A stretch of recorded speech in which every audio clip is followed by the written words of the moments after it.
When I first saw it, it had such an impact on me that even now, I still see how important it was. Just a bowl. He has seen it 1,000 times, but 70 years after liberation, the image of a survivor clutching his ration bowl still moves Marty Weiss to tears. Weiss was just 15 when the fascists deported him, his parents, and 5 of his brothers and sisters to Auschwitz. That is one memory you don't forget. We were pushed, shoved, and everybody was trying to hold on to each other because to us family was everything. My mother, my 2 younger sisters were immediately taken to the left. Within hours, they were gassed, their bodies thrown in a pile and set afire. We saw this huge ditch with the flames going up to the height of the pine trees.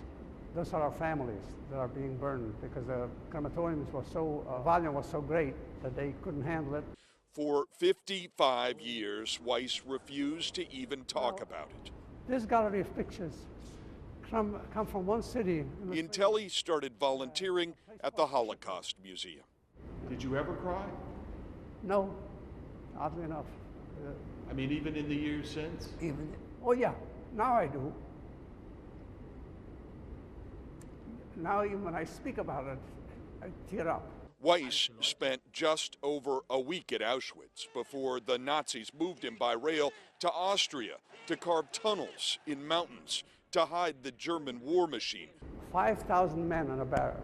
His father died of exhaustion and starvation, but no one ever ran.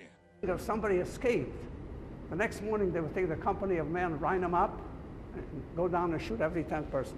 And then one day, as the Allies advanced, his guards simply disappeared. And Weiss and his fellow prisoners went to a farmhouse to beg for eggs and flour. I made dumplings. That was our first meal. Marty Weiss fears that this is not just history. He looks out at all the hatred in the world today and fears that it could happen again. It's a reminder of what man was capable of doing and what we have to protect ourselves against. At the Holocaust Museum, Bruce Leshan, WUSA 9.